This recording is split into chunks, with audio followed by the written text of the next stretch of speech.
அஸ்ஸலாமு அலைக்கும். எல்லாத்துக்கும் வணக்கம். பிஸ்மில்லா. இன்றைக்கி நான் வந்து மட்டன் கிரேவி செஞ்சுருக்கிறேன். அதை எப்படி செஞ்சுருக்கேன்னு நீங்களும் அதே மாதிரி செஞ்சு சாப்பிட்டு பார்த்துட்டு கமெண்ட் பண்ணுங்கள். பிடிச்சிருந்தா ஷேர் பண்ணுங்கள், சப்ஸ்கிரைப் பண்ணுங்கள். மறந்துடாதீங்க, மிக்சிங் சேனல் உங்கள் சேனல். கமெண்ட் பண்ணுங்கள், பெல் பட்டனை கிளிக் பண்ணுங்கள். வாங்க மட்டன் கிரேவி நான் எப்படி செய்கிறேன்னு காமிக்கிறேன். அஸ்ஸலாமு அலைக்கும். எல்லாத்துக்கும் வணக்கம். இன்றைக்கி நான் வந்து 1 கிலோ பாருங்கள் மட்டன் அவிச்சு வச்சுருக்கேன். மட்டன் அவிக்கிறதுலேயே நான் வந்து இஞ்சி பூண்டு பேஸ்ட்டு, கொஞ்சம் மஞ்சத்தூள், உப்பு, 2 தக்காளி போட்டு அவிச்சு எடுத்து வச்சுட்டேன். அதுக்கு தேவையான பொருள் தனி மிளகாத்தூள், மல்லித்தூள், கரம் மசாலாத்தூள், வீட்டில் அரைச்சது, மஞ்சத்தூள், உப்பு.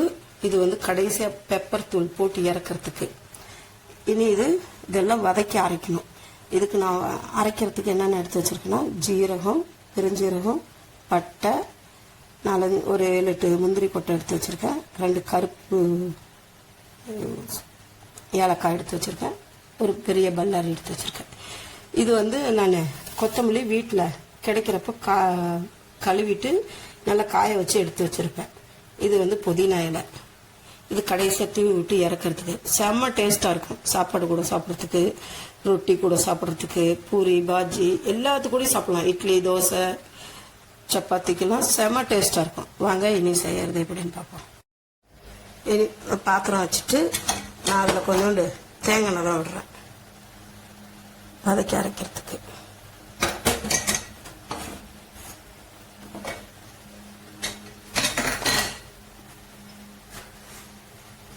இப்போ நான் இதெல்லாம் எடுத்து வச்சிருக்கிறதெல்லாம் அப்படியே போட்டு இதை ஒன்றா அரைக்க போகிறேன்.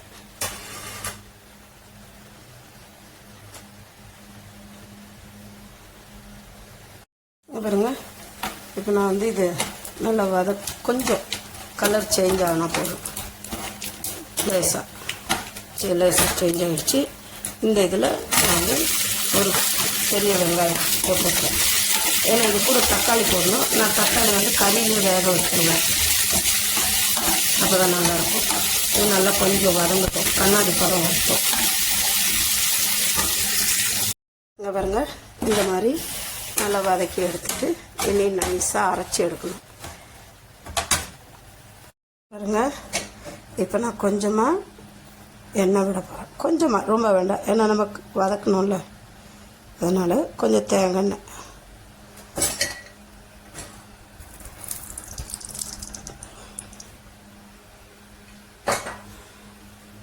தேங்காய் எண்ணெய் காஞ்சவும் இப்போ இது வந்து நம்ம அரைச்சி வச்சோம்ல அந்த மசாலாவை போடுறோம்.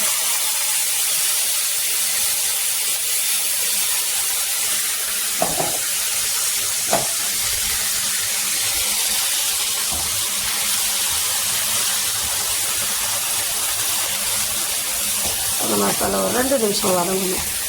அப்புறம் வந்து நான் பாருங்க எடுத்து வச்ச கரம் மசாலா, மல்லித்தூள், மிளகாத்தூள், மஞ்சத்தூள் இதெல்லாம் போட போகிறேன். ஆனால் பெப்பர் மட்டும் இப்போ போட மாட்டேன். பெப்பர் தூள் அப்புறமா போடுவேன், கடைசியாக தான் பெப்பர்.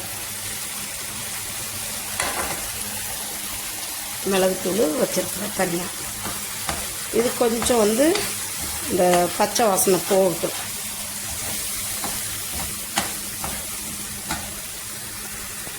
பாருங்க, நான் கொத்தமல்லி தழை போட்டது நான் காமிக்கல. அதெல்லாம் போட்டு இந்த மசாலா எல்லாம் எண்ணெய் பிரிஞ்சு வருது பார்த்தீங்களா. இப்போ இந்த ஸ்டேஜில் நம்ம வந்து வேக வச்ச கறியை போட போகிறோம். இந்த கறி தண்ணி எல்லாம் வற்றணும், அப்போ தான் சூப்பராக இருக்கும். இப்போ வந்து நல்லா கிண்டி விட்டு நான் மூடி போட வேண்டாம். மூடி போட்டால் நமக்கு இதாகாது, சீக்கிரம் தண்ணி வற்றாது. கறி வந்து நல்லா மென்று சாப்பிட்ற மாதிரி இருக்கணும். குளக்குளன்னு போயிட்டாலையும் நல்லா இருக்காது, டேஸ்ட் இருக்காது. வாங்க இனி இப்போ வந்து நல்லா பார்த்தீங்களா, நல்லா கலர் சேஞ்ச் ஆகி வந்துருச்சுங்களா. இந்த நேரம் பெப்பர் தூள் போட்டோமா எல்லா பக்கட்டும் பெப்பர் பிடிக்கும். பெப்பர் தூள், ஏன்னா பெப்பர் தூள் வந்து அவ்வளோ நல்லது. நெஞ்சு சளி இருக்கிறவங்களுக்கு, இந்த ஜுரம், இருக்கிறவங்களுக்குலாம் இப்படி செஞ்சு சாப்பிட்டா சூப்பராக இருக்கும். ஒரு 5 நிமிஷம் பாருங்கள். இனி கலர் சேஞ்ச் ஆகணும். இது சாப்பாடு கூட போட்டு பிசைஞ்சு சாப்பிட்டிங்கன்னா அவ்வளோ டேஸ்ட்டாக இருக்கும்.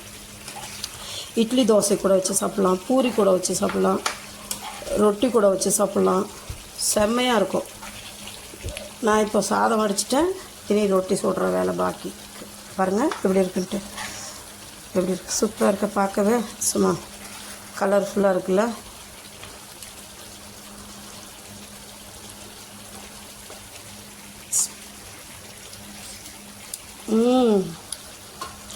செம்ம டேஸ்ட்டு, சூப்பராக இருக்குது.